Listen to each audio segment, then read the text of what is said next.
it was actually so embarrassing how hard he would try to catch a foul ball. Like, he would run over a bunch of 6-year-old kids if he had to, I'm like, dude, you're a grown-ass man. What are you going to do with a foul? I get it. You have a foul ball from a baseball game, but like, come on, let's go! Welcome to Circles Off, episode number 134, right here, part of the Hammer Betting Network, presented by Pinnacle Sportsbook. Happy holidays to everyone out there. I'm Rob Pizzola, joined as usual by Johnny from Betstamp. Happy holidays, everyone. Merry Christmas. Number 34, before we continue without further ado, we got the mini helmet right in front. Yes. The best player on the Maple Leafs right now, Austin Matthews. The best goal scorer in the NHL. Potentially the best goal scorer in the NHL. No, I'm standing on it. Is the best goal scorer. Active, like Yes. today? Today. Not all time. No, not all time. Today. Sure. You want to go today, I can live with that. We'll throw out Shaq as well. Yeah.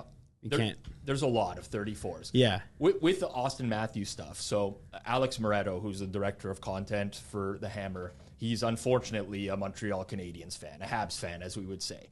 And on Christmas morning, he posts in the Edgework chat that we have at the Hammer, which includes all the Edgework hockey creators, a picture of a kid opening up a box, and it's an Austin Matthews jersey, and he's crying. Within like 10 minutes, Zach posts a picture of himself opening up a Christmas box, and it's an Austin Matthews jersey, and he's smiling. It was the funniest rebuttal to it afterwards, but I did really enjoy. That became a thing this year, like a meme that went around of just like a kid, and it was constantly being photoshopped with different things, jerseys of different teams. I found that to be pretty funny, but I'd love an Austin Matthews jersey for Christmas. I'm a huge Matthews guy. You got any 34s? Other 34s? Oh, there's got to be a ton in the NFL. My favorite player growing up was Charles Barkley, and he wore 34. I was a Phoenix Sun. I don't know if you were. I'm older than you, obviously, but before the Raptors came into the league, I was a Phoenix Suns fan. No, you weren't. I was a Phoenix Suns fan. I loved Charles Barkley, but I loved the whole team, like Dan Marley, Danny Ainge. I loved the Suns mascot. That gorilla used to do stupid shit. He'd always come in from like the ceiling and stuff like that. So you were a Suns fan before the Raptors. That was before. The Suns were my pre-Raptors team. Then the Raptors came into the league. I became a huge Damon Stoudemire, Mighty Mouse fan. Is Giannis like, 34? Giannis is 34. So yeah, obviously Giannis. Hakeem Olajuwon, Hakeem the Dream. That story with the ball for Giannis is hilarious, by the way. Which one? How he got the, whatever, I forget how many points it was, maybe 60 or something, just above 60. And then the other guy on the other team, Oscar Sheboy, was his first point. So he took the game ball. Oh, wow. And then Giannis like, get me the game ball. That's my game ball. And it was like a huge spat. Yeah, he chased the guy down the tunnel. Yeah. To be fair, though, like, give him the game ball. Well, I mean, got 60 plus points. I agree. I mean, give the, well, that's a tough one. Because it's like first career point against a 60 point. I mean, the first career point. First career point, sure. I get it. But it's like he didn't even start the game. He came off the bench, played a couple minutes, got 1 point. That's a tough call. I'd be very interested. I want to put this one in the comments down below. A lot of people are going to be like, oh, yeah, Giannis, or give it to the kid who's the rookie who got his first game point. Okay, yes, but also we're talking about like potentially one of the greatest players to ever play the game. If he obviously, I mean, it's got a long way to go. Yeah, but he could be there. Yeah, and then it's like, is this his highest points? What if this is his career high in points? Context to it is also a franchise record. Record. So I get both sides. I get it. If anyone gets 60 plus points in a game, the only way you don't get the game ball is if another guy got 60 plus points on the other team, in which case whoever won the game, they get the game ball. Yeah, it's interesting just because they use the same ball. It's like soccer, right? Like there's a game. Well, now soccer's got a lot of different balls because they have the throw-ins and stuff like that. But basketball is the unique one-off here because hockey, like you score your first career goal. Okay, you pick it up out of the net. They throw it to the trainer. He puts a piece of tape on it. He marks it. Baseball's the same thing, right? Like some sort of thing happens. You reach some sort of accolade or whatever, and they just take the ball out of play. They throw it in the dugout. This is just one. Like, could they not have? They probably do have other balls, but yeah, they could. Listen, it is what it is. That was a funny one. Unrelated to anything, but because you were talking about like taking the ball, Dude, I don't know if you caught this on Christmas Day, the Raiders-Chiefs game, where there was the defensive touchdown by the Raiders. Yeah. This Raiders player ran around in the end zone, and then he found like a kid. I'm talking like maybe an 8-year-old kid, Chiefs fan, in the front row, and he went to hand him the ball, and the kid tried to grab it, and he just pulled it back and ran away. Did you see the follow-up? No, Yes. I did not. He tweeted. He said what he said. So that guy who got the pick, Yeah. the pick six, he tweeted. He said, "This is not what it seems. I pulled it back." He pulled it back because there was a guy right behind that kid, an adult, who was trying to snatch it from the kid. So he pulled it back, and then the camera cut, but he gave it to the kid after. Got it. I got by You got social got. media. And everyone got, but We all he got. he had to tweet it after. But it's bullshit. Like, look at the actual clip, because he takes the ball with him. Go to his tweet. Go to his tweet. We got to get to the bottom of this. Something's not right here, because he hands it, pulls it back, but then he doesn't wait there and give it to him. He runs away with the ball. So Wait, like, is that the one? Yeah, that's the. Okay, go. Search it. Jack Jones. Yeah, find him. Here, so look, he tweeted it. He goes, "I didn't snatch that ball from that kid. It was the black dude who tried to take it. Watch it again, lollipop." Okay. Oh, yeah. Okay. I get that. So there's very clearly a guy behind the kid that does want to try to take But he the still ball. doesn't give it to the kid. But he still does not give it to the kid. He just runs away with it afterwards. I'm assuming there's another. At some point. That guy was trying to snatch it. Honestly, there's Right nothing there. worse than that. I used to have a colleague. Zapruder films. I'll throw him under the bus. I don't care. His name was Eric Cohen. I used to go to baseball games with this guy. It was actually so embarrassing how hard he would try to catch a foul ball. Like, he would run over a bunch of 6-year-old kids if he had to, just to. I'm like, dude, you're a grown ass man. What are you gonna do with a foul? I get it. You have a foul ball from a baseball game, but like, you just. If I catch one, it's going right here on this desk. I'll be honest. I'm like I'll be like the hero at the stadium who catches one and then like turns around and No, I would probably do that as well. yeah. I'm not gonna do anything with that ball. Yeah. Right. You bringing your glove though to the game? You know what? I used to when I was a kid, but then you reach a certain age where you're like, no, I'm not bringing my glove to a game. I'm gonna have to carry around a glove the entire day. Like, how insane is this? You see people that are going to a bar afterwards with like a baseball glove in their hand. I'm like, what's wrong with you? You're a 30-year-old man carrying around the glove. I have always wanted to go to the home run derby, sit in the outfield, and bring a glove, but it is what it is. I'm a little too old for it now. Do you have any opinions on Zach Hampel? Do you know that guy? No. He goes to every park and tries to catch all the foul balls and home runs and stuff, but he's built up a YouTube channel, but he like runs over kids to do it and like won't give the kids the ball. So it's kind of funny, but it's not when you think If about it. he's doing it for content, Yeah, then it's kind of funny, but it's not when you think about it. The last 34 I wanted to mention because I could never like this guy as a pro because he's a rival of my favorite team. But Big Papi, David Ortiz, absolute legend. After the Boston Marathon bombings that happened, when he did that speech at Fenway, I can't remember exactly what he said, but he dropped an F-bomb on like national TV in front of the whole stadium. I have to find exactly what he said, but that, like, I'm not even a Bostonian or anything like that, but like I actually get goosebumps and like tingle. That's like one of the greatest sports moments of just, I don't know what he said. It's like something like you can't fuck with Boston or something along those lines, but it was pretty memorable. This is our fucking city. That's the and one. Nobody's gonna dictate our freedom. That like, imagine one of your favorite athletes just walking up to the mound, giving a speech. This is our fucking city. Like how fired up you'd get. didn't he get shot after his career? He did. He Yes. got like And he lived. In a bar. targeted shooting Big in like Papi. a Mexican bar or something like that. Yeah, That's Tough. inspiring. It's inspiring. Speaking of the best in the city, Best in the city, best in the province, best in the country would be Pinnacle Sportsbook. Talk about Pinnacle all the time here on Circles Off. They're a proud sponsor, but I've been betting with Pinnacle for a very long time now, and I can attest to the quality of the sportsbook. We're going to go through a Q&A in today's episode. A lot of questions we're going to get. We often give betting advice, some stuff about line shopping. Someone is particularly not happy about the amount of line shopping talk we do on the show. But in all seriousness, if you're a sports bettor and you're not line shopping, you're insane. And the best way to line shop, bet multiple sportsbooks, make Pinnacle one of those sportsbooks. Great prices, low margins, great quality of product. If you're in Canada, use code HAMMER to sign up, HAMMER. It does support us here on Circles Off. Of course, you must be 19 plus, not available in the U.S. And as always, especially more so than ever around the holiday season, please play responsibly. But Pinnacle, number one in the biz. Q&A today and for our first show of 2024 as well. So we put a message out there over the holidays of send in your questions here. We're going to do like a frequently asked questions, ask me anything, Q&A type of style of show. We got a lot.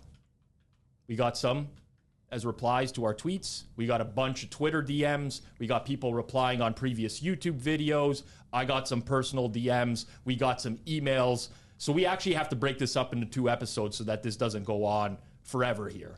And we're going to go with a little bit of a structure here. I know it's one of Johnny's pet peeves, but also one of mine when I listen to Q&As that are all over the place, jumping from topic to topic to topic and then going back to the same topic. We're not going to do that here on Circles Off. We're going to keep it very regimented. This is the number 1 betting podcast in the nation, in the continent, in the world, in the continent. Well, definitely in the continent. Okay, for starters, we have a couple questions that I really couldn't fit in anywhere into the flow. So we got a couple one-offs off the top. Number 1, from Arthur Dominguez. What makes Andrew Catalon the greatest play-by-play announcer of our generation? So this one, I mean, it's a funny question. Thank you for submitting it in, but I think it's just more for Rob to tell a story here. I don't even know exactly what happened, but I'll let Rob tell it. Okay, so this is definitely a joke of a question, but it does give an opportunity to tell a story. And if you enjoy this story, by the way, smash that like button down below, subscribe here on Circles Off. But I'm watching NFL Red Zone on the weekend, and it's on the Colts and Falcons game. And Taylor Heineke takes a little bit too long to throw a ball into the end zone, but Bijan Robinson is wide open. And he catches the ball while he's standing out of bounds with nobody near him. And the commentator of the game, play-by-play guy, says something along the lines of, and I'm paraphrasing here, it's not an exact quote, but something along the lines of, this one's on high, like part of the blame's got to go to Heineke here. He's got to get the ball out way earlier. Bijan's wide open. And I'm like, no. Like he threw the ball to the wide open receiver. As a receiver in the end zone, you have 2 jobs. You stay in bounds and you catch the ball. There's no one near Bijan Robinson. 100% of the blame goes on Bijan Robinson. So I'm getting like a little bit, as I do when I watch football, I'm getting fired up, right? I'm like, no. I got to tweet about this. So I do a quick Google search, Falcons, Colts, commentators. And what I did not realize, because I'm partially an idiot as well, I don't pay close enough attention to this stuff, is that the first hit was an old hit. And it said Andrew Catalon is the play-by-play announcer, which he had previously done a Colts-Falcons game in the past. So I tweet, I'm a big Andrew Catalon fan, which, by the way, it's going to sound weird, but I'll also tell that story in a second. But there's no way that he just blamed Heineke for that incomplete pass, right? And when I said I'm a big Andrew Catalon fan, here's what I meant by it. I listened to another podcast in the betting space. We had, a long time ago, Lockie Lockerson, Ken Barkley on, who's part of You Better You Bet with Nick Costos. Nick Costos has also appeared on this channel on 90 Degrees. And they come in from all of their commercial breaks with an NFL clip. And they talk about the play-by-play announcers as well. I know what Andrew Catalon sounds like. I've heard his voice before. I actually think he does a good job. I just got messed up here because I was searching in real time. But to my surprise, he didn't even get community notes. No. It was way worse. I get a response from Andrew Catalon at 2:33 p.m. that says, I'm calling the Seahawks-Titans game. So notifying me that this is a completely different game. I'm going to own it. I don't care. I don't delete tweets. People make mistakes. I think you should own your mistakes, generally speaking. I put, evidently, I'm not a big enough fan. I will no longer slander your name. And that's kind of, picked up a bunch of steam on Twitter for understandable reasons. But I'm thinking about this more and more as the days have gone on here. This dude tweeted me while he was doing a live game. He was doing Seahawks-Titans game. Now, I think this was at the half. That was a 1 p.m. start, so 2:30 could have been at the half. But I didn't tag him in the original tweet. No, you did not tag. I didn't go at Andrew Catalon. Like, either one of two things happened here. I'm hoping the first thing happened, which is somebody sent him this tweet. Probably. But there's the second scenario where he's searching his name on Twitter at halftime of a game and came across this one and felt the need to respond, which I think is hilarious to think about. I mean, at least wait till after the game. Yeah, but you got enough impressions that someone could have potentially sent it to him. That's what I'm thinking. That's what I'm hoping. At the time, it was nothing. Like, at the time. Oh, prior to him responding, like, the tweet hadn't even blown up. It was just nothing. Exactly. There was he might have been searching his name. If we don't have like a graph of the likes and the interactions over time, but it was small to start until this response came, and then on top of that, I retweeted that response, and I think that helped. You got ratioed hard too. Yeah, I don't like. I actually don't even care. I seriously don't even care. Well, you did mess up, but it's okay. Yeah, it's nothing. You weren't even disrespectful. Anyways, good story. Hilarious. If Andrew Catalon's watching this, which he's probably not, but if he is, let us know. Were you searching your own name? Did someone send it to you? Like, what's the story there? I mean, we have a lot of questions to get to, but I actually tweeted a Merry Christmas to everyone, including my guy Andrew Catalon or something like that yesterday. Dude, Matt Zalbert got like so offended that I made this tweet. And then went on this huge rant about how he's like a massive Andrew Catalon fan.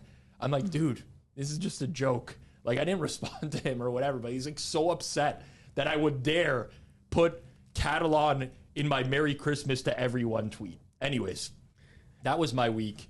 Yeah, people are like, oh, you should delete this. I'm like, why? Well, I don't understand that either. This is very off topic, but like, I don't get that. Like, if you make a mistake in a tweet and you delete it, it's actually so much worse. That evidence is still there. People screen cap this stuff nowadays. You might as well just own it. Own your mistakes. Listen to everyone out there.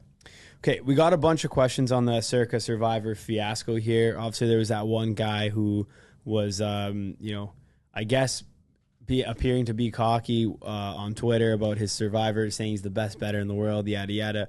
And now people are kind of victory lapping that he lost in the Broncos. We got a bunch of different questions. Some of them were in regards to what would you do? Would you chop? Would you not chop? Others were in regards to optimal strategy, hedging, things like that.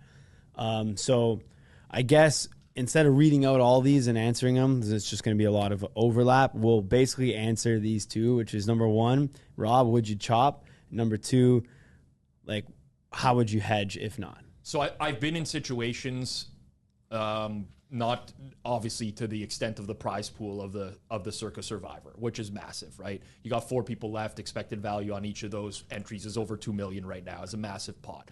But there are situations where I've been in pools for large amounts of money, Survivor money, 6 figures, not 7. I typically don't reach out to people to chop because it's not my nature or style. Like, I think it comes down to the individual. But when other people reach out and they're like, hey, you know what? Let's just, each of us takes, 10% of the pot and we'll play for the rest. That's like my ideal scenario where you're not just giving up on everything and taking an immediate cash payout. You guarantee yourself something so that you're not extremely regretful after the fact, but you still are playing for something for the remainder of the season. Where there's complications is like there's legalities involved in like the Circa Survivor and stuff like that. Now there's only 4 people left. At the time where there was 11 and people were talking about a chop, it's hard to organize a chop with 11 different people, especially when 1 or 2 might not want to do it. It's just very, there's a lot that goes into it. But my personal preference is like, this is going to sound really lame, but like I'm kind of like a man of the people when it comes to this. I don't like confrontation. If people are like, want to chop, I'll very much entertain it because I just kind of like want everybody to have, it's lame, but like a good experience or like, I don't want somebody to go to bed at night because they lost and they had an opportunity to chop and they nobody was wanted to do that. You know, kind of know what I'm getting at? Yeah, no, I do. At that amount of money with the Circa Survivor, I would definitely be I would be interested in splitting that out. Proper bankroll management would say you should do that. Right at the end of the day, like unless you're betting over $1 million a game, anyways, then you're basically doing it's 2 weeks left. Like you're betting $1 million a game at a minimum here because your expected equity is just over 2 weeks left for people. So certainly you're betting over $1 million a game. Theoretical by just staying in the contest, and that's typically not someone's average bet size. So definitely would be interested in chopping if that was the case. I like what Rob said.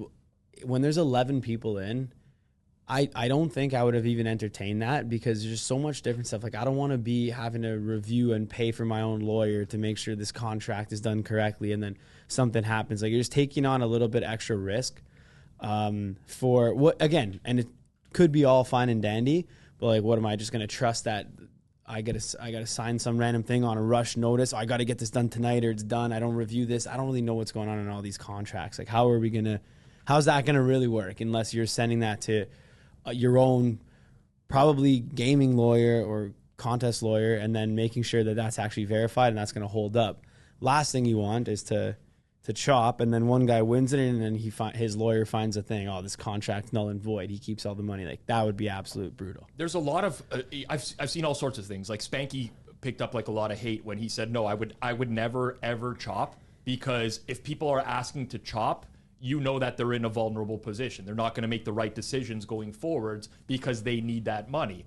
Fair enough. I'm not competitive enough to really care about that. There was also the one where like everybody's expected value was calculated. Yeah, people have different teams remaining as well. Of course. You do have to factor that in. Sure, but it's also funny that like the one guy who had the highest expected value left when there was 11, it was because he had Jacksonville left as one of the teams that he could have used, and then Trevor Lawrence, gets concussed, and then he hurts his shoulder. It's like, I get it. His expected value still was that high at that time, but it's also like not the be all and end all. So for someone to say like, oh, I'm not taking a deal no matter what because I have the highest expected value of the bunch, I get that. I understand that.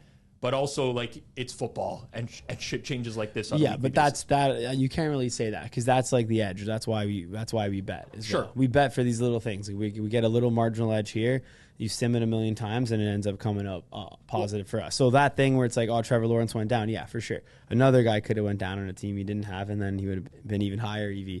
Either way. The late season expected value calculations are flawed. I'll just go out and say that. Like I was looking through it, but there are so many scenarios, especially in the final week of the season, where teams will just rest the entirety of their starters. And these EV calcs are built off of like what the projected spread like advanced lines, exactly, which is not actually and accurate. It's not. So like good luck trying to calculate the actual true EV on those situations. But for me, yeah, I would very much entertain it. And honestly, I'm actually not that a spiteful person.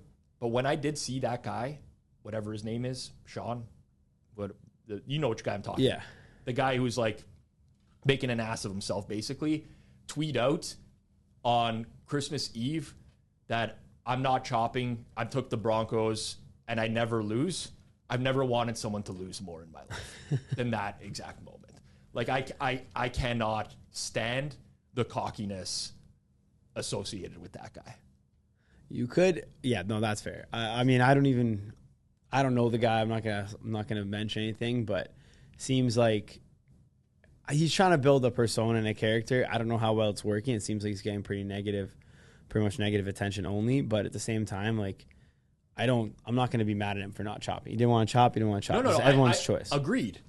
But you're just saying it's the way he said it, and he's like, I never lose, and then he lost. Like, yeah, it's tough, but that's it. Like that was the only. I mean, he collectively figured out a way in like 20 words to make everyone hate him. Like everyone who ever came across this guy's account now instantly hates him for the choice of including "and I never lose" in a tweet. It would be fine. And yeah. I just never lose. Yeah, but I'm on the Broncos and I just never lose. That's the tweet. And fine if you don't want to chop. You don't even have to put out why you don't want to chop. You can just say like, I'm choosing to play for the entirety of the prize. But this type of stuff, anyways. There's other ways to hedge as well that are a little bit more effective than just a straight chop.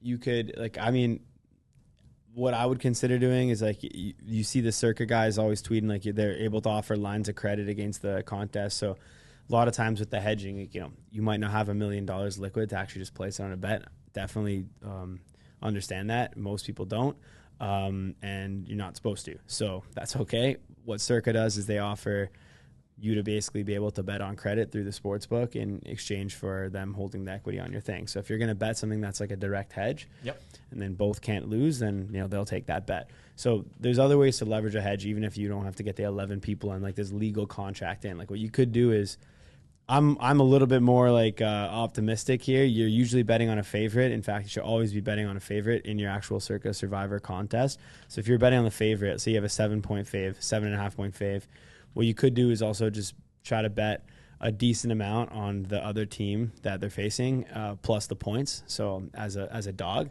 might be able to catch a middle there as well. So you might still be able to stay in the contest and catch a middle. For example, if you were on, I don't know, let's say Denver in the Survivor and then New England plus the 7.5, had New England won by 7.5, had Denver, won by 3 instead of New England win by 3 at the end there, which probably actually should have happened. Yeah. Denver had the ball back to win it on a field goal. They just didn't capitalize. But had they done that, you would actually stayed in and, hedged off, could have maybe made an extra $500K, $1 million, who knows. So that's probably a better, more effective way to chirp. That's a chop. That's actually guaranteed.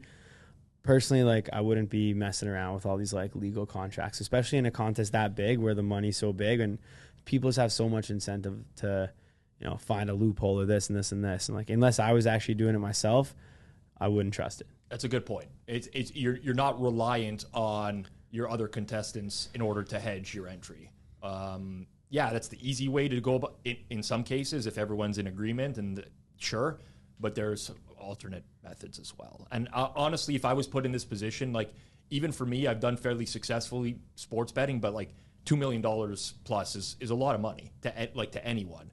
And I would personally even be looking to hedge positions late in the year. So to each their own, good questions, but I'm glad I'm glad Karma bit this guy who never loses. Betting strategy here. We're going to get into some betting strategy. Rob, do you know anybody who has ever successfully bet Polish middles? It seems like there would be rare situations where it would work for somebody if they did all the math correctly, but maybe not. Personally, I've bet a Polish middle before, as of like people that I know. It's just like not a part of my routine where I'm pricing out every single thing and opening myself up to all this risk. I've never explored it. I've never seen someone who like exclusively makes these types of bets. But I mean, technically speaking, we all bet with sportsbooks, and this is like basically how a sportsbook operates. Yeah. So I'll answer one. Like I know a few people that have done this successfully and still do, mainly on like I call it thicker spreads. So not necessarily on like half point ones on regular lines, but more in the alt markets. And it can be very profitable, like 10, 15% edges, no problem on some of these. And again, it's just based on doing the math correctly. As Rob mentioned, like sportsbooks do this all the time, right? When they move the number. So let's say Pinnacle is hanging under 47.5. They take a bet under 47.5. Then they're going to move that to 47. And then they're going to take a bet on the over 47. So now Pinnacle has taken 2 bets. They're now on over 47.5. Their position, Pinnacle's position, is over 47.5, under 47. Right. They've got those likely both at plus money, and they've got a lot of other action in there mixed in. But all in, there will be sweating. That particular bet there will be like almost a Polish middle, right? Because they're essentially saying, hey, anything other than this, we're going to win a little bit. But if it does land 47, we're going to get beat up on this one position. If anyone did want to do more research on Polish middles, the term Polish middle is like, I don't find it offensive. I don't know anyone who actually does, honestly, but because the term is a little bit outdated, you might want to look up inverted middles as well, where there's like a lot more literature on that going forward. So if you have trouble finding Polish middles nowadays, because nobody really wants to mess around in 2023 and 2024 upcoming, inverted middles is something that you can search out on the internet. All right. We've got a couple CLV questions we do all the time, but these ones a little bit more unique. This one from Plus EV Prop Bets, the prop dude, EV Prop Dude. Does beating the close matter for player props? So I'll take that one here. Simply put, answer is yes, very much so. Beating the close matters for every single market that you're going to play. Player props, contrary to what a lot of people say, you'll see a lot of like these heroes on Twitter, a lot of these guys who are like, oh, this guy doesn't win money because he's betting player props. This guy doesn't win because he's doing this. Oh, this guy can't, he's only just betting this and this, and he's barely getting any money down. Like, man, player props are probably the biggest, the fastest growing market by a mile, like growing wise. But they're surpassing full games in terms of number of bets. They've already far surpassed them. They haven't yet surpassed on volume, and that's okay because of the fact that they're still a smaller market. It's easier to beat than definitely the full game. But already a far surpassed NFL full game. So player prop bets in terms of like ticket count, way up. It's like a very high multiple of like what's going to be bet on the actual game. The only difference here is it's typically a lot more like recreational money that's coming into the player prop markets. People like to bet first touchdowns, anytime touchdowns. They like to parlay a lot. And when you do things like that, oftentimes the books will just take that, not bother moving the line. Player props also are offered mostly by the recreational books, which typically won't, maybe move the line as quickly on like an auto mover, similar how a Pinnacle would. So is it important to beat the closing line? Yes. The reason why is there's still so many people who are sharp that are betting player props right now that they still are moving. So it's seldom that you're going to just see the player prop market close and be like, oh, I could have had 38 edges on this thing. Like you might think you would have, but you don't. Like the market actually closes very efficient in the player prop market. The one area where this might be like a little bit of a difference is if something happens like last second injury where, hey, this guy was supposed to play, but he's out in the warm-ups, that will impact the player prop market a lot. And if that's the case where someone was supposed to play, they're out in the warm-ups, now his totals are void, and let's say this is a receiver for the NFL. So you had, Calvin Ridley is missing in the warm-ups now. He was supposed to play, everything's clean, Calvin Ridley's out. Well, now, okay, Zay Jones is going to get more usage, so pop him up. Chris Kirk's going to get more usage. I'm assuming like fully healthy team right now. So now it's like, okay, 1 and 2 are going to be way up. If that news dropped like 7 to 15 minutes before the game, because there's no auto movers, then you might have a scenario which, those numbers didn't have a chance to fully adjust and correct throughout the game.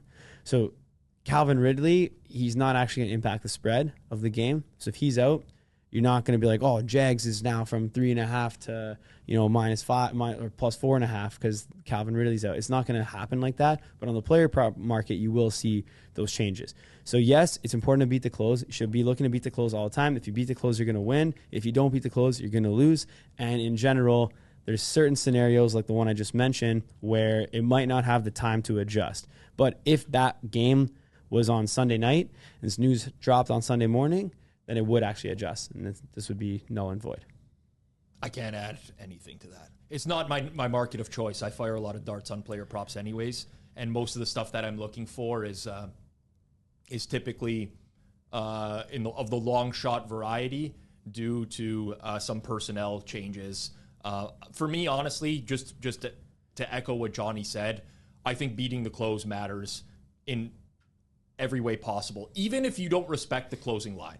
And like you think closing line value is overrated, beating the closing line still matters in the sense that you're maximizing the EV of your bet.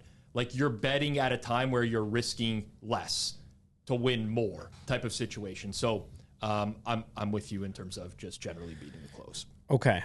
Up next, is beating the close enough to win? I've made 70 bets of $100 to $150, beating the CLV 90%, and I'm still down. Bad variance, or am I missing something? Thanks for these videos. I'm learning a lot more from them. Okay, so, Andrew, you are on the right track. So this is something I want to answer, and I think will be extremely valuable for you. Few things that are kind of a little bit learning opportunities within this tweet. Number one, for starters, okay, 70 bets only. Yeah, is not enough to have anything there. So 70 bets, think about it this way. If you, flipped a coin 70 times, Like, what are the chances that it's going to be 35-35? It's actually pretty low. If you flip that coin 700 times, it'd be significantly more likely to be 350-350. If you flipped it 7 million times, then you're going to be within 0.01%. I'm sorry to cut you off. You can actually just do this yourself. There's online a bunch of calculators which are called binomial distribution calculators. But to Johnny's point, 70 times, a coin flip is 50-50, assuming like a non-weighted coin. The probability you're going to get 35 out of 70 is actually only 9.5%, that it's going to land on exactly that amount. The probability that you could get 25 out of 70, I mean, even then it's within the range of reason that like 90, so like 1.5% of the time, you might end up with just 25 out of 70. So what's the probability of going like 46%? 46%? So, sorry, 46 on either way. So, 46 out of 70 is... No, not 46 out of 70. So let's call it 39 out of 70. 38 out of 70. Use a binomial calculator. 79% one way, so 20 to 21% the other way. Roughly what I was going to say then is, the math's a little off. I don't have a spreadsheet up and everything, but what that would basically say is you're about 75% likelihood, even if you're just coin flipping, to be up or down units. Exactly. And to be up or down like enough to seem like it matters. 70 alone is not enough of a sample size. Anybody these guys I see so many suboptimal things being spread into the space right now. The one main thing that I see that's probably the worst thing is people don't understand volume, and they basically will say what their record is and all this stuff, and then they're like, yeah, I'm having a good NFL season, bad NFL season. Like, at the end of the day, like, you have 80 bets. Like, they don't understand that's nothing. Like, your profit that you're going to make cannot be measured in units. It needs to be measured in ROI, and the ROI times the volume is how much money you're going to make. So all of these guys that you might think are sharp on Twitter that are betting like 4 or 5 plays a week, like they're literally never going to win enough money to sustain betting as a profession. It's impossible. You need to, unless they're literally moving like massive amounts of volume on that game, like massive dollar amounts, which is even worse. Like it's probably not happening. So all in, you've made 70 bets and beat the close. Great. You got to make way more bets and it'll turn. Okay. Second thing in this tweet that I noticed is you're saying you've beat the close on 90% of them. So technically that is not really what you're going to want to calculate here. You're going to want to calculate how much you beat the close on each of them to calculate the true CLV. So if you say, hey, I got a better number than close 7 out of 10 times, if you got a better number than close by like 0.1%, but then the ones that you didn't get the better number than close, you missed it by 5%, and you're still going to be down overall. Yeah. So one way that I do this, especially for someone who's like just starting out, just learning, go into the Betstamp app, track all your bets there. So the way we calculate CLV on Betstamp, there's multiple ways to calculate it. Really, all it is just the percentage difference in win probability from the closing line to your line that you bet. Within Betstamp, what you're going to want to do is you're going to try to target around getting like a 2% CLV. If you can get a 2% CLV, you're comfortably going to win. If you are, based on the way we calculated in Betstamp, getting like 0.5 CLV, then in some cases that's actually not going to be enough to overcome the VIG.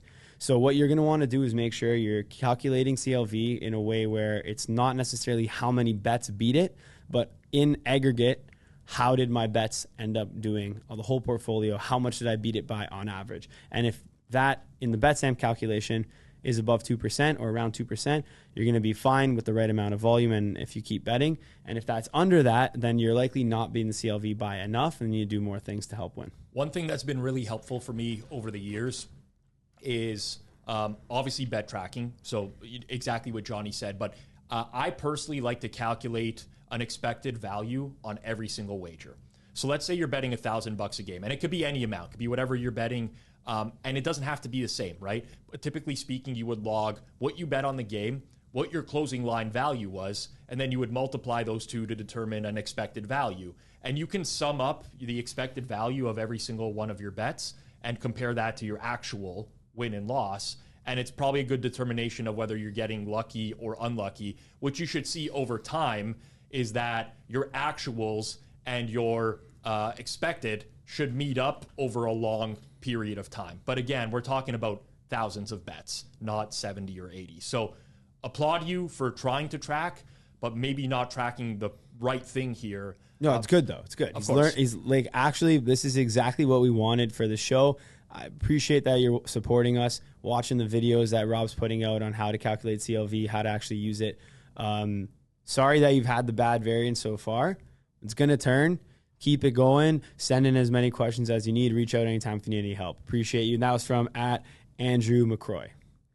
Up next, anecdotally to me, lines seem to be opening up sharper this year compared to years past. Have professional bettors found it harder to find CLV this year? If so, why? So that's kind of a two-part question. I want to answer the first part quick. Okay. He says lines seem to be opening up sharper this year. Yes. They open up sharper every single year, and even with that, every single week. So anytime the market develops, like they are in theory going to be a little bit sharper every single day that goes out. It'll be a little bit better. Now I'll let Rob answer the other question. Like, have pros found it harder to find CLV this year? Yeah, like I honestly don't even pay attention to opening lines, with the exception of the Forward Progress Sunday night show, where I look at Pinnacle's opening lines and kind of try to predict the way that they're going to move. If you do watch that show, I know there's people out there that do, and this is not a plug. You don't have to watch it or anything like that. But you would notice that I do have a knack for not even running my numbers yet and being able to somewhat accurately predict which way numbers are going to go on specific games. My CLV is not lower this year than it has been in past years. In fact, it's a little bit higher this season, but not enough to make a difference. Part of the reason why you can find good CLV is that there's still a lot of injuries that happen. There's still a lot of news over the course of the week. The market is very active early in the week. You have Right Angle Sports releasing earlier in the week. You have Hitman. You have many, many more people that have market influence in some capacity as well. So overall, you put all these things together, and if you just look at NFL spreads over the course of the week, you'll notice stuff is moving pretty regularly. If stuff is moving, you can find CLV. So personally, as time has gone on, I found less bets. That's the truth. Volume has reduced. But the bets that I do make, I find that I'm still beating the close by the amounts that I have for years. Okay, understood there. Makes a lot of sense that Rob would be finding less bets as the season goes on, because, as mentioned, like they're just getting sharper. More people are betting into it. Bookmakers have more time to adjust.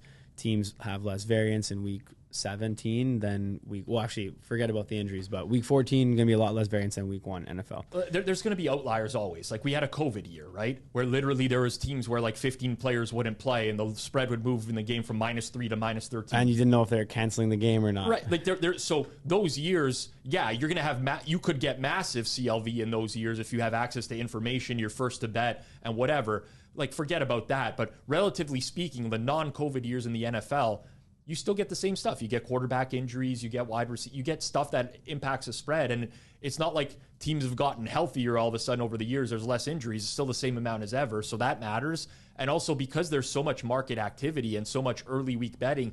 And not only is there early week betting, just from my experience, and this is NFL related, but I think it actually does apply to other sports just in a smaller sample. Typically, you're getting a lot of what I would call over moves on stuff where a service will release a play at a certain number, and no one really knows what that number is good to. So it just keeps getting bet and goes further and further out. And oftentimes I find that, if you were to play back at the peak, you could be very successful in doing that. So CLV still exists. It's still very, I don't want to say easy to find, but certainly it's not getting any harder to obtain CLV. Okay, up next. Second last question in regards to this. We get this one every time. Well, I'll breeze by it quick, Rob. Does CLV matter indicate less success in certain sports versus others? For example, CLV in UFC less indicative of success versus NFL sides, etc. So as we mentioned, we'll just answer this so it can be on the record here. But yes, CLV matters more in the sports where there's higher volume and higher liquidity, higher bet limits, no doubt. However, UFC has pretty big limits. You can get down a lot of money in UFC, so the CLV in UFC is nearly equally value to the CLV in a lot of the other sports. Percentage wise, like, yes, it is definitely going to be sharper in NFL, but just to let you guys know, if we're really taking like a practical approach to this question, for the majority of people listening, like, it's the same thing. Don't think it's easier to beat UFC than it is NFL. When we say small markets, we're not talking about the ones where you can freely bet $100,000. We're talking about the ones where you can get down like legitimately $300 on a bet. This came from someone who added at the end of their question, I'm finding I'm beating CLV by a lot on some bowl games and losing my shirt. Yeah, again, that's just the bad variance. Like, everyone's getting torched on the bowl games this year. It is what it is. It's not going to last. I mean, part of me always worries that, like, damn, somebody found out ways to get down an incredible amount, and they're like they're just like manipulating the CLV. Yes, but it wouldn't even be that good of a run like this. Like, CLV is just getting torched in the bowl games. It's actually just pure variance. It is what it is. Keep betting, keep getting CLV. You'll win money long term. Yeah, it's exactly. It's a small sample size. Like, obviously, it's frustrating. I get these questions, and a lot of them stem from frustration, right? Like, this question stems from frustration. I'm beating bowl games by like X a lot, and I'm struggling. Well, I mean, take a step back. Like, would you make these bets all over again? Of course you would. Like, if you knew that you could bet a -3 that's going to close -7.5. Yeah, just middle them. Like, if you're so worried, literally play back the close, middle them, and just try to hit a middle or on a scalp. Bingo. Call it a day. Up next, I started tailing a lot of picks. This is from Filthy Phil. Zach, is that you? Zach, you look like a filthy Phil. Do not Filthy do that to me. Flo. No. I'll say this. There's a shop. It's called Filthy Phil's. Filthy Phillies. It's a cheesesteak shop. When I was playing junior lacrosse, I tried to get them to sponsor me on my jersey. And then they said no because the team I was playing for was too far away. Filthy Phillies. Yeah, it's a chain. There's a couple, I think, here now. They might open up some more locations. So I started, Zach here started tailing a lot of picks from NFL cappers, and they aren't doing too well. Still early. Hey, man. But what is the easiest way to tell if someone's going to win in the long run? All right, shocker. Filthy Phil. The easiest way to tell if someone's going to win in the long run is, are they beating the closing line, right? If you, simply put, for a lot of people listening that don't even know what that is or just trying to learn, if you see a capper post a line, okay, and then you go to bet that line on your book, and you can get a better line than that, then they're probably not going to win. If not right away, like after like a day, for example, if their line is still available in the market, that's probably a bad sign. That is the main way. If I can give one way if someone's going to win or not, that's the way. Well, I somewhat disagree. Like, if your capper posts a play and that line is available for you to bet, I don't think that's necessarily not at the time. Not at the time. I'm saying like available at game day. No, not even at game day. Like, if they post a play in the morning, and they're like, "Hey, bet on Memphis Grizzlies -2," okay, and you bet it on Memphis Grizzlies -2, and then you check back 3 hours, 4 hours, 5 hours later, and the line is still Memphis Grizzlies -2, or even worse, -1.5. It's probably a bad sign. That's Agreed. the one thing I'd look for. Yeah, so like for me, it's not so much about if it's in a couple hours the same line or not. It's just whether or not it closed better or worse. The challenge that people have is, and I want to be very, I want to make sure that I get this across, because a lot of people will go, and now more people than ever, I think, are in tune with what closing line value is, and they're like, okay, I know this guy's beating the close or he's not. The issue when you're tailing a lot of picks from NFL cappers, I don't know whether this is on Twitter or you're buying picks or whatever you're doing, is that sadly, there's another step to verify that they've given you a pick that actually existed. Because what a lot of people do is they will release or post numbers that frankly don't exist anywhere at the time that they've posted. So now it looks like, oh, this guy posted, I'm taking Eagles -3, and I go to bed and it's Eagles -3.5. They're doing good. They're getting closing line value. Well, guess what? By the time they posted that Eagles -3, it never existed anywhere. So there's like an added layer of due diligence that you have to do. But the answer, I mean, we don't take it from me and Johnny. Like, we did an episode a couple months ago with a shitty sportsbook trader, Ship the Justice, Shipper, where he basically came on and told everyone exactly how sportsbooks profile bettors, especially recreational books. And they're looking for people who beat the closing line. If a sportsbook is looking to limit bettors who are consistently beating the closing line, that should set off alarm bells in your head, a light bulb that says, hey, maybe I should be trying to beat the closing line in the long run, not because you want to get limited, but because sportsbooks are scared of people who can do this. So, yeah, the easiest way to tell if someone's going to win, are they beating close? Also, though, make sure that they're not, pulling a quick one on you and giving you lines that have already moved because someone else steamed it, right? This is the classic move. This is the animals move for years. The no fucking around crew or whatever the hell it was called. The Twitter records that were through the roof, that they're posting lines that don't exist. So you got to be careful of that. Okay, so we had another question here, which is right along the line. I'm going to reword this question, so I think it'll be a lot more valuable. But basically, somebody is just asking if they should try to bet dumb stuff in their accounts to keep it alive longer, or if they should just go in right away and play any non-major market big edges from the start and just try to win as much money as possible. The question will be a lot like, don't even worry about putting it on, Zach. It'll make a lot more sense to listeners if we just frame it like that.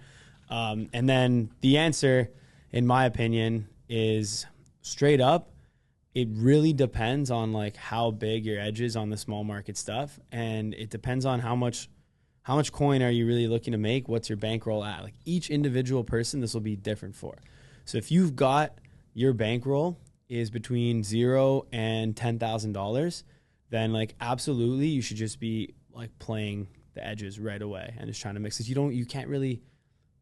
This is not meant to be offensive or anything like that, but you can't actually afford to be placing those losing bets, to be placing those negative EV bets. You got to win as much as you can now and grow that up, because having that higher bankroll for you to redeploy later is going to make you way, way more money than whatever that account was going to be at. So that's my main thing. Is it's dependent by person. That's really it. I totally agree. These questions, while they are great in terms of, we'd love to give everyone the answers. It's the same people who message me all the time of like, should I hedge this bet? It's like, well, there's a mathematical answer, but there does not apply to every single person. Circumstances are different. So without knowing more about who you are as a bettor, it's really impossible to answer. I think for the majority of the population, you're better off just playing your edges. That's my personal opinion. If you're listening to this and in your head, you already have an answer, you're not the person I'm worried about. You're probably better off trying to prolong the account for as much as possible. But for most people out there, if you feel you have an edge, play it. Because one, and again, it's not disrespectful, I'm just speaking with honesty here, but to Johnny's point, you're probably not betting big enough where you need to worry about, priming the account, so to speak. And two, you don't really know when these edges are going to go away oftentimes, right? Lots of people reach out, I found this mispriced correlation in this same game parlay. Should I bleed it out over time? It's like, well, if you found it, I'm guessing someone else found it as well, and someone else found it, and this is not going to exist forever. So just bet it. Just bang it, and what you're going to do is smash that edge. And what you're also going to do is then go to the YouTube channel and smash that like button. Look at this information we're giving out here. One of the best sports betting podcasts in the nation, in the continent, globally. The best sports betting podcast in the nation. We're giving out so much good info. We're always open. DMs are open. We're answering all your questions, providing the value. All we ask in return is that you absolutely obliterate that like button for this holiday season. Up next, Tommy Stanton, Tommy Two Gloves, at Tommy Two Gloves. Merry Christmas, boys. What are your thoughts on limiting yourself to maybe 1 or 2 plays a day instead of overextending? I find it can be easier to cut out the crap if you're dwindling down your card. Mr. Pizzola. Okay, so this actually depends on whether or not you're a winning bettor or a losing bettor. So I have this conversation pretty regularly with a friend of mine, friend of the program, Jim Viviano, who always messages me and says, like, I got so many edges on these props. Should I be scaling down? It's like, no. If you have legitimate edges on all of these things, then you should bet them, especially the high ones. Like, don't pick an arbitrary cutoff point that's like, oh, I'm only going to bet edges that are 15% or higher, and everything below that is going to go. This is the quickest way to grow a bankroll, is betting as many edges, getting as much volume. The problem is you actually need to be able to substantiate that you have an edge.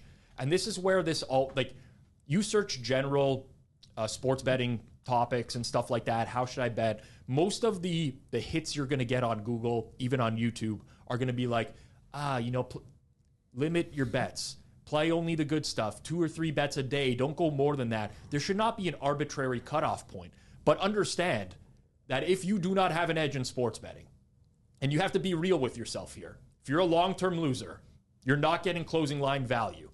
The more you are betting, the more volume you're betting, the quicker you're going to go bust, the quicker you're going to lose your money, because each single bet has negative expected value, or not each single one, but for the most part, your bets have negative expected value. You're just going to be losing money to the sportsbook. It's no different than someone who goes and plays at a roulette table, right? A roulette table that has no issues with the wheel, nothing going on there. The person who sits down and bets twice is way more likely to win in the long run or not lose than the person who sits down for 1,000 spins, because you're just compounding your negative expected value.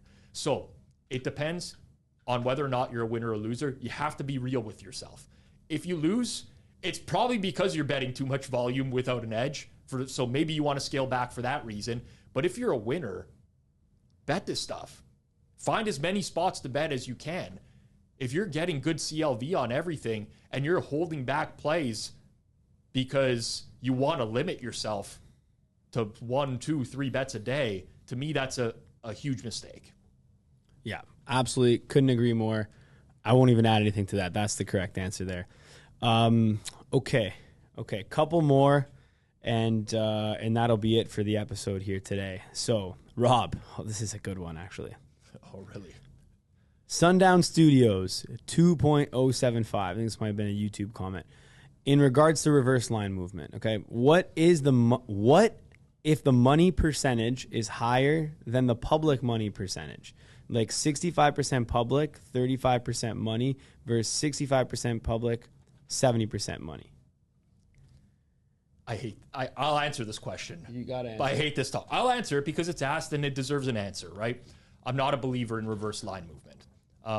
Generally speaking, I don't care about what the public bet percentage is, the number of tickets, the number of money. It doesn't matter to me because, again, what is your goal as a sports bettor? Your goal is to win. What's the best indicator of success? Closing line value. So if you're betting using reverse line movement, the public is on this, the money's here, the line is moved in this direction, you're hurting your ability to beat the close, right? If a line moves and you're betting it after it's moved because of the way that you're interpreting the public bet percentages and whatever, you're not getting closing line value. That defeats the purpose. On top of this, these sites that are showing public bet percentages, they're usually 9 times out of 10, if not more, partnered with domestic sports books that cater to recreational bettors. What good is it for you to know the percentage of money that people are betting into a recreational sports book that limits their players? Like, how is that of value to you whatsoever? You have no idea.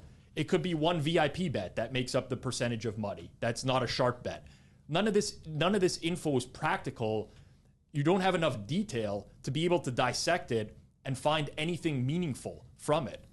So I don't care about what if the money percentage is higher than the public percentage. I get that. It's like the majority of the people are on this side, but most of the money is on this side. What is that money? It's just from public bettors anyways. But at what price also?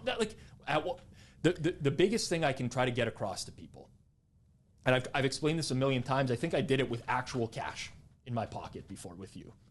I think I have cash in my pocket, but we don't need to go down the cash example again. But it's this simple, okay?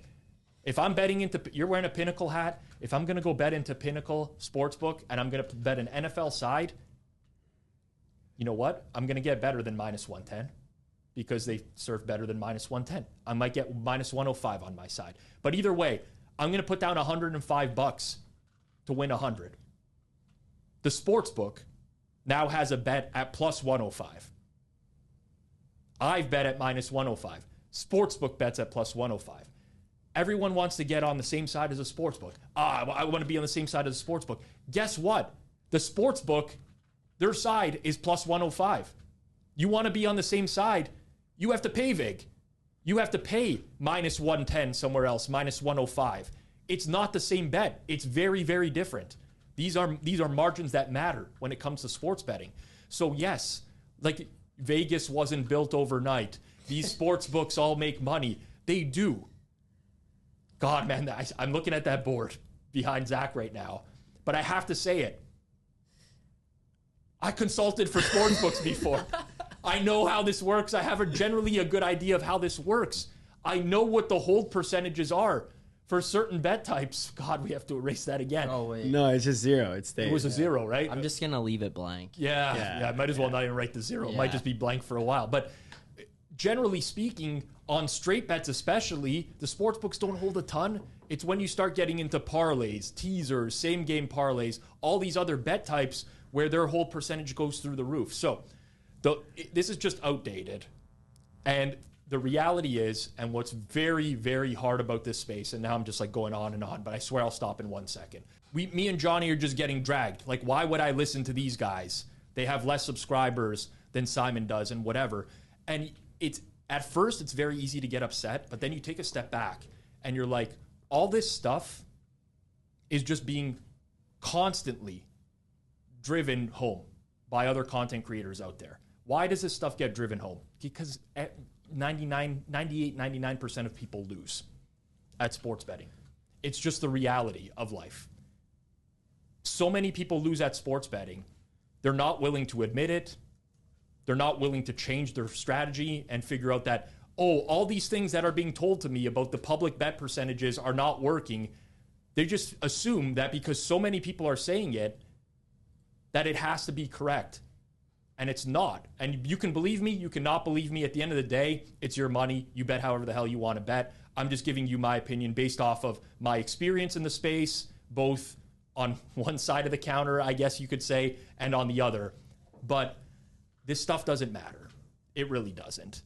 It's not apples to apples. You want to be on the same side of the sports book? Fine. Find somebody that's going to bet into you. I don't want to actually say that. Like, I'm not encouraging you to do illegal booking, but that would be the way to be on the same side of the sports book. Because at that way, people are betting coin flips. You're getting plus 110. That's very different than you having to bet minus 110. All right. Rob, we got 3 questions here on all in regards to sports betting exchanges. And, we're not really going to get into the exchange model, whether we think it's going to work, whatever. Like, listen, this is boring shit. We want to talk about betting advice. We want to talk about actual betting.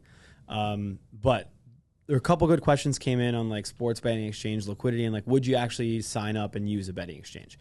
And I went over a little bit about this last couple of weeks, but certainly yes.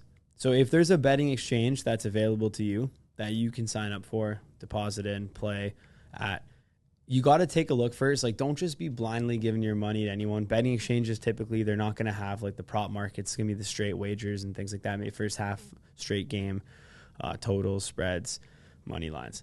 But if they're offering, in some cases, better prices than you can get elsewhere, then why would you not sign up there? Obviously, with the caveat being, as long as you thought it was reputable and they were going to pay you out and there was no risk there, then you should be signing up and trying to take advantage of getting better prices. There's really no scenario in which you would want to be betting something at a worse price at a book that's like not necessarily going to limit you or an exchange model type site. So if you have those available to you, I would actually strongly recommend opening up as many outs as you can, and also not just exchanges, any other sites as well. As long as you've done your due diligence, you've reached out to people, say, hey, is this a good book? Have you played there? Are they going to stiff me? Are they going to do this? Are they going to do this? Like, how are they in terms of reputation? And then also take a look at, just go through the bets you're doing. If you're betting NFL totals, make sure you take a gander at the site beforehand. Like, do they offer the NFL totals? Like, that's something you're going to want to do in exchange because they're definitely, really thin on the markets, but super worthwhile. There's a couple regulated ones now that have popped up. There's the STX exchange in Ontario. There's Profit. There's Sport Trade in New Jersey, and there's a few others that operate, within the Canadian market.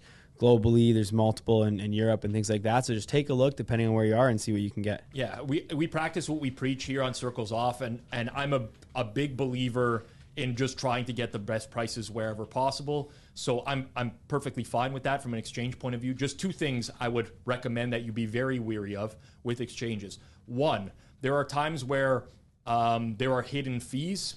You got to be very careful with that stuff. Good point. So like it might seem like you're not paying vig on individual bets, but in reality you are through other ways, whether that's deposit, withdrawal, the number of transactions you post, whatever. But you have to look through the fee structure of the site. Second thing, if you're new to exchanges, I would highly recommend not seeding the exchange. And I'm not saying like being a market maker where you're providing them with a ton of liquidity. But as soon as you post a bet, that bet is live for someone else to take. So you don't want to get picked off on injury news is basically what it comes down to, right? Like you don't want to have a bet up and then all of a sudden Kawhi Leonard is out and someone's quicker to take your bet than you to take it down. So I would generally say if you're not experienced, you're not tech savvy, you don't want to be the person who's posting a ton of bets every day. Like I don't want to, if you're going to go and you're a teacher and you're going to be in school all day, and at 8 a.m. in the morning, you're going to put in all the bets that you want in an exchange. There's a chance you're going to come back from school that day, and the prices that are not favorable to you anymore are all going to be picked off. So just be smart about that as well. But overall, they are valuable, and I think diversifying your portfolio, getting the best prices wherever you can, every bettor should be trying to do that. Good advice, Rob. One last question for today. And reminder to everyone, there will be another Q&A next week as well, where we get into, this was more betting strategy. We're going to get into, some of the business aspects of betting, some other strategy, and then, some personal questions about the podcast, about maybe Rob's betting, things like that. So stay tuned for next week. If your question didn't get answered, it's highly likely in that batch for next week. Last question for today. Rob, would love to hear your thoughts on round robin betting. So I guess I'll start actually. Round robins, for those who don't know what it is, it's basically just a combination of different parlays. So it's parlays within a parlay. You do every combination. If you do a 5x round robin, then it'll round robin every single combination of those 5 plays, and you can choose by 2x parlay, 3x parlay, 4x, 5x parlay, etc. Mainly, I used to think round robins were good. Now I actually think they're kind of bad. No one really bets these in the recreational space. And, speaking of my co-host here, he's consulted for multiple sports books in the past. I think a round robin at any, amount of limit would actually draw some major flags in the books. We've talked to a few people that have actually given that info, so we're happy to pass that on to you guys. I think round robin is probably a net negative as opposed to a net positive. It is a convenient way though to get money down. If you have 3 plays, you just want to click it and it'll get more down for you in one click. But don't be lazy, just play them straight, manually do your thing. It's probably going to draw some flags. Yeah, when we had 50 Kelly or Cat 1 2 3 4 5 4 on last week, he did talk about doing some round robins as well, especially if you have a lot of edges at one time. Basically, what you're doing is you're kind of like increase. It's one way that you can get a bunch of good bets in together in parlay form, increase the payout. Like people think generally parlays are always bad. And that's, again, misinformation that's out there. The vast majority of people who play parlays, it's a bad idea because you already don't have an edge. And now you're putting all these bets together. It's going to make it, even harder for you to win in the long run. But if you do have an edge in all these individual legs, or even just some of the legs, if you do your math properly, it can be advantageous. But people used to use round robins to try to get around limiting at sportsbooks and profiling, and all the information that we've gathered and gleaned from people who are on this show, from industry reps that we talk to pretty regularly over the course of the last 1 to 2 years, basically tell us that that's not really a viable strategy. There are closing line value reports on parlays. To Johnny's point, some sportsbooks will say, actually, if you do round robin parlay, we're more likely to profile you because this is not a recreational bet type that we typically see at our sportsbook. What guy do you know that's recreationally betting that's tossing in a round robin? Think about it. When I was younger, honestly, that was my core friends. But I think the dynamics of betting have changed a lot now, and people gravitate more towards same game parlays now, where that leaves round robins as more of an outlier. So I think at one point in time it made sense. Like when I was in my late teens, I'm honest here with people. I set like a 6 or 7 round. Yeah, but that's because that's all your book would offer. Also, no, for the big payout ones, like sure. a PPH. Like they're not offering like massive same game parlays. They're not offering like parlays on player props. It was just that was the only way to really get big payouts. Exactly. And as with anything, betting patterns and habits change over time. So what are my thoughts? If you have an edge on all the legs, which is, I mean, it can happen, go for it. But generally speaking, I'm not someone that you will see round robining things all too often. There you go. All right. With that being said, we're closing off this week's episode. This has been episode 134 of the Circles Off podcast here on the Hammer Betting Network. Please absolutely smash that like button. Subscribe. We'll be back next week with another Q&A. See everyone soon.